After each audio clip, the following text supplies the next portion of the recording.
Oh yeah. Shotty bad. You a bad boy, nigga. Man, she told you that you not that nigga. You ain't fucking. Shotty hit it right, she might stay the night. Don't ask me, you better ask your nigga.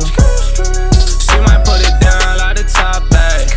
She might do it all, I can't stop that. Yeah. She gon' put in. Whip it, top. So your boy today, we got some MK4 Supra big brake calipers for the IS300, man. That's what we're doing today. Yes, sir. So shout out to David, because he's the one that sold me these. Pretty shitty job on the paint because he fucking rattle canned them, but it's not that big of a deal. So when he brought them over, I had thrown them on and just to see if they were gonna fit nice and whatever. So got that out of the way, make sure clearance is fine with my wheels, and we are perfect, good to go. So what I'm gonna do, you already know, is I'm gonna go brazy on these fucking calipers. I'm gonna go nice little purple or some shit. But the first thing would be to take it off, so that's what I'm gonna do right now. With that drum like a band hit it. Every girl you wifing, boy, you know that I been hit it. Seen a chance and then I ran. Alright, I'm gonna give you a quick comparison. This is the original caliper that comes with it. It's literally half the size. Oh shit. It's literally half the size and it looks not JDM as fuck, bro. So that's why I want to get rid of these. And these are also, this is 2-pot, this is 4-pot pistons. So that means you're gonna have an extra 2 pistons doing more of a braking job. So that's the upgrade. And you gotta do bigger rotors too. So just I'd show you that, and then we're off with this one. So in preparation to paint, I bought this aircraft stripper, and it's like 20 fucking bucks. It's pretty expensive, but it does the job.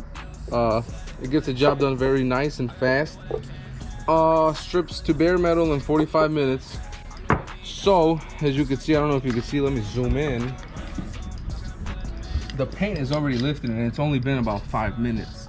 So in 45 minutes, all this shit should be pretty much all lifted and ready to just like wash off. So you gotta do this, strip it down to bare metal completely. That way you can prep for paint.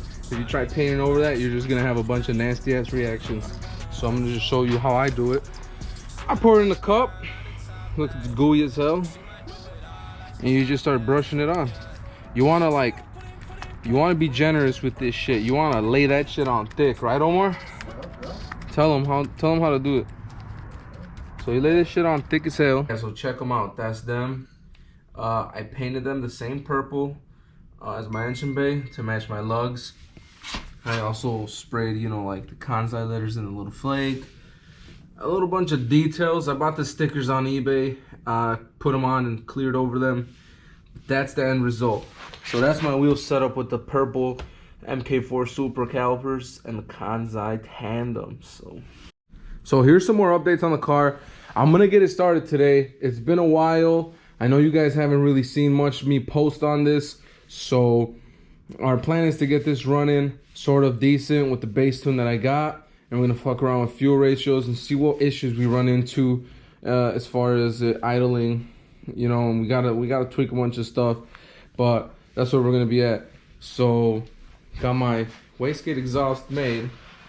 Got it in teardrop shape from a 1.8 inch to a 2 inch. So it looks all right. Gotta cut out the hood for that and stuff. Got my filter for the turbo, and then I ended up doing a boost leak test before anything. I got a boost leak right here from both flanges actually. I guess the issue with these are that they have to be super tight as far as placement. So when they sit, they gotta sit super flush and shit. So I didn't want to deal with that. So I'm just gonna take these off. And I ordered some actual, some couplers. So, and just not deal with the boost leak anymore. I got these initially because they look way cooler, but it is what it is. So I just want it to run nice for now. And I know there's a bunch of stuff kind of all over the place right now, but it's really not that big of an issue. I will tidy everything up as soon as the car's running very nice, and I make sure everything's running good. All right, so I want to give a huge shout out to David. I'm gonna link his Instagram right here. He came out here and he helped me hardwire my fuel pump to get direct power to it, because for whatever reason my car is still not bypassed as far as the security system, and it's not letting me unlock or lock the car. Security lights blinking, and I guess I wasn't getting power because of that to my fuel pump. So he did this really nice job through a relay in there, ran it to the ignition. He did a really nice splicing job and everything, hit everything very nice, and now we got full power every time we turn the key. Had a leak on the actual gasket on the hanger, so I seam sealed it with some automotive seam sealer around. We are good on that. Had to plug this extra hole. We are good on that. So now that I got fuel leaks out the way, I am more confident in starting it. So I'm gonna mount you guys on a tripod. I'm gonna start giving it a couple cranks. All right, here's gonna be the first take on the startup. So let's hope for the best.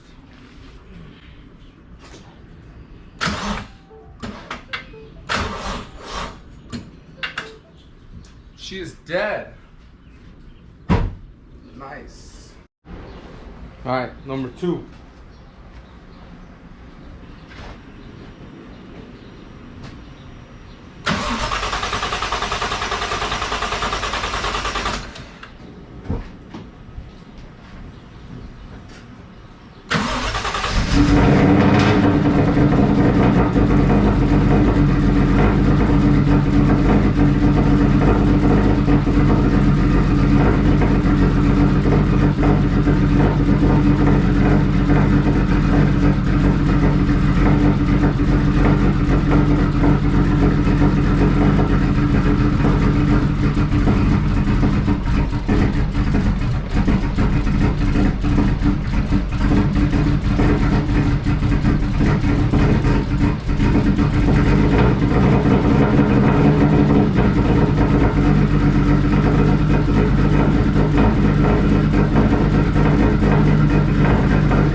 Okay, so I'm gonna give you guys an inside crank view. Open the project again. And then I'm gonna open. I labeled it as "this bitch runs now." Because that's the final tune we got working for this thing.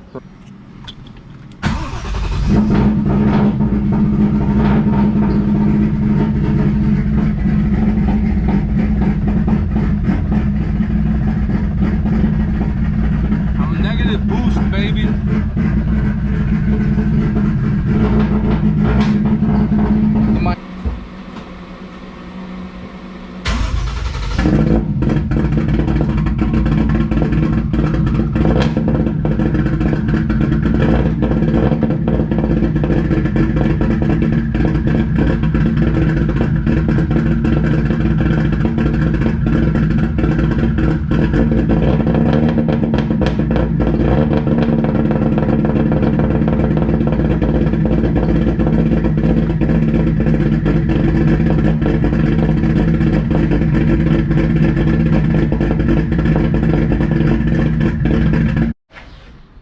I still cannot believe how freaking loud this thing is, dude. It's a straight 3-inch down pipe, and it's just an axle back 2.5 to 4-inch tip. So it's kind of like a mixed match exhaust, but dude, it is so loud. I think I'm gonna need a resonator on this thing. Once it idles better, I think it'll be very quiet at idle. As far as chop wise, it's not cammed, it's just running very rich, so it sounds like that. but I think we would be decent if we get the idle a lot better. This thing sounds insane though. I didn't think we were gonna get it started. All right, so I had some fuel leaks going on, but I fixed it.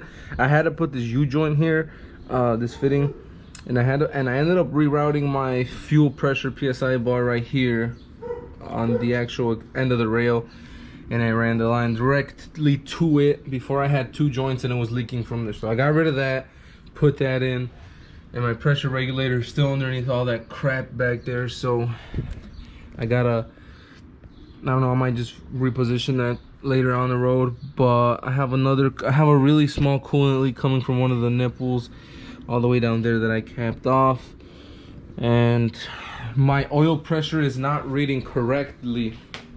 I think the guy told me it might be because it's stainless, reading off a copper extension, so I have no idea what the fuck that is. I took the oil feed fitting from the turbo, put it in a water bottle quickly, so it has enough oil going to the turbo, and my oil pump's working. So I just think it's something to do with my sensor. Now that I got it running and she's decent to go, we're gonna give it a few rips down the block and we're gonna see what's up.